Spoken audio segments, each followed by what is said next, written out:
तो बच्चों इसका आंसर है, लेखक के अनुसार दोषों का पर्दाफाश करना बुरी बात नहीं होती है, लेकिन उसमें बुराई तब सम्मिलित हो जाती है जब हम किसी के आचरण के गलत पक्ष को उद्घटित यानी उजागर कर चुके हैं और अब हम क्या कर रहे हैं, अब हम उसमें रस ले रहे हैं यानी उसका मज़ा ले रहे हैं।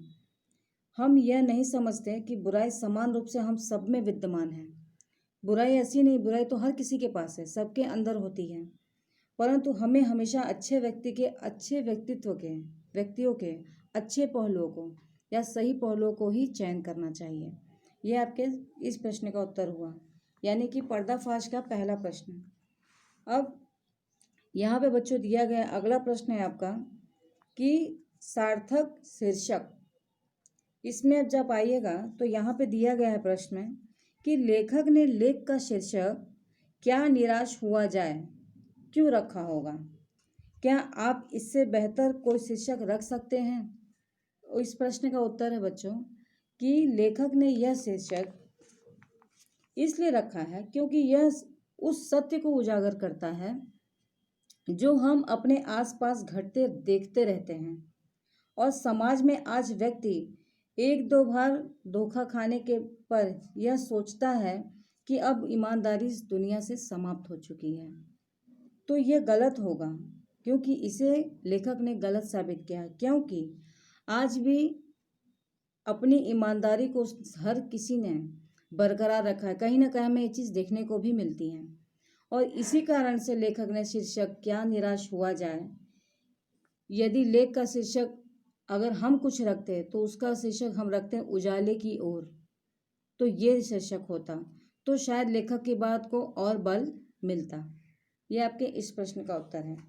अब इसमें बच्चों एक प्रश्न ऐसा है, ये आपका प्रश्न नंबर 2 है, यानी आपके विचार में से पहला प्रश्न तो हमने किया है।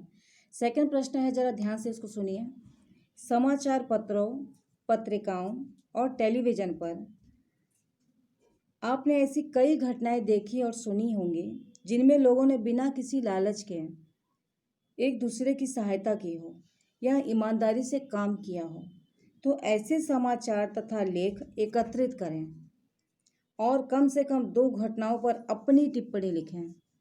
तो इस प्रश्न को मैंने थोड़ा अलग कर दिया है। आपको क्या करना है, एक चार्ट पेपर पर जो भी कटिंग आती है, जैसे बच्चों न्यूज़पेपर हम सभी के घर में आता है, तो न्यूज़पेपर में हमें क्या करना, जहाँ ऐसी कोई घटना दी गई है, अगर मान लीजिए वहाँ घटना नहीं है तो हम न्यूज़ में सुनते हैं, तो न्यूज़ में सुनने के पश्चात जो पॉइंट हम सुन रहे हैं उसके ज़्यादा नहीं, 1 या 2 या 3 पॉइंट, बस इतने ही पॉइंट आपको उसको नोट डाउन कर लेना है और उसको चार्ट पेपर पर जो भी पेपर की कटिंग आपने कट की है, जहाँ पे ऐसा दिया गया है कि बिना किसी लालच के ही लोगों ने मदद की है, उस कटिंग को उस पर स्टिक कर देना है और स्टिक करके नीचे या हेडलाइन में उसका कुछ जो टॉपिक होगा पहला वो आपको लिख देना है ब्लैक स्केच से और उसको चिपका दीजिए। और टेलीविज़न पे जो भी हम चीज़ें देखते हैं उसके ज़्यादा नहीं, 2 या 4 पॉइंट, इससे ज़्यादा पॉइंट नहीं चाहिए, लेकिन 2 अलग अलग चीज़ें होनी चाहिए।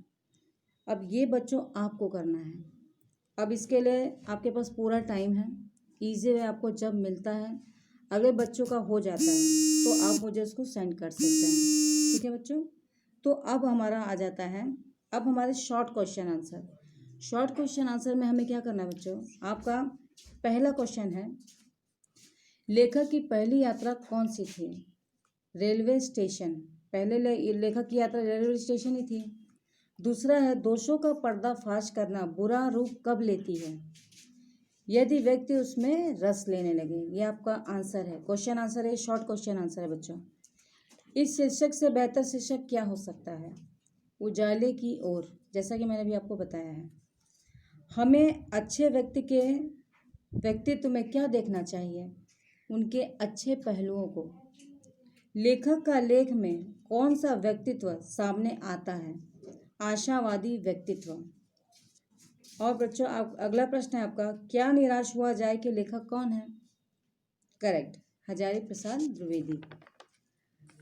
अब इसके बाद बच्चों हमारा अगला प्रश्न है, लेखक ने किस कवि की प्रार्थना का उल्लेख किया है हमारी पाठ्यपुस्तक में? तो कविवर रविंद्रनाथ ठाकुर का। बस कहाँ जाकर रुक गई थी? बस एक निर्जन सुनसान स्थान पर रुक गई थी। लोगों को किस पर संदेह हुआ? लोगों को कंडक्टर पर होता है, क्योंकि कंडक्टर तुरंत जैसे बस रुकती है वो तुरंत साइकिल लेके चला जाता है, तो वहाँ पर उन्हें शंका हो जाती है। अब यदि एक वाक्य में लेखक का पक्ष रखें तो उत्तर क्या होगा? इसका एक ही प्रश्न का उत्तर है बच्चों कि मेरे मन, निराश होने की ज़रूरत नहीं है। यानी ये एक लाइन ही उस क्वेश्चन का आंसर है बच्चों। अब इसके द्वारा मैंने आपको एक्सप्लेन तो कर दिया है, पिक्स आपको आज मिल जाएंगी। दूसरा ये है बच्चों कि जैसे इस पार्ट से जैसे अब हमारे जो क्वेश्चन आंसर है वो शॉर्ट क्वेश्चन आंसर है, तो शॉर्ट क्वेश्चन आंसर में मैं आपको संदर्भ सहित व्याख्या नहीं दे रही हूँ और ना ही मैंने आपको उसको लिखवाया है। लेकिन अगर हमें लिखना है, जैसे कि इसके पहले के चैप्टर या क्वेश्चन आंसर में मैंने आपको चीज़ें लिखवाई हैं, तो उसमें हमें कैसे करना है? पहला आपका रहेगा वही सेम, आपको पॉइंट जो रहेगा रेखांकित शब्द वो हमें लिख लेना है, उसे अंडरलाइन करना है। उसके बाद आपका पहला आएगा क्वेश्चन आंसर, उसी प्रश्न में से हमें क्वेश्चन आंसर बना के देने होंगे। ये जब हमारा स्टार्ट होगा तब मैं आपको ये करवाऊँगी। अभी के लिए मैंने आपको question answer, short question answer, शब्दार्थ और लेखक के बारे में शॉर्ट जानकारी, ये इतनी सारी चीज़ें की हैं और यही क्वेश्चन को आपको अच्छे से रीड करना है बच्चों, क्योंकि संडे के टेस्ट में यही इन्हीं चीज़ों से आपको क्वेश्चन आएंगे, तो आपको उसको अच्छे से प्रिपेयर कर लेना है, कोई डाउट नहीं रहे। और इसको शॉर्ट वाइज आपने फेयर कॉपी में आपको उसको उतार लेना है। फेयर कॉपी में उतार कर इसको नीटली अच्छे से लिखिएगा, गंदी राइटिंग नहीं होनी चाहिए, साफ़ सुथरी राइटिंग में लिखिएगा। दूसरा बच्चों, जो भी क्वेश्चन आंसर मैंने आपको दिए हैं इसको नीटली अच्छे से देख के आप लोग लिख लीजिएगा।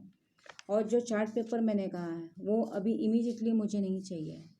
चार्ट पेपर को आप आराम से बनाइएगा, आराम से तैयार कीजिएगा। ओके, तो अपना ख्याल रखिएगा और टेस्ट के लिए ऑल द बेस्ट।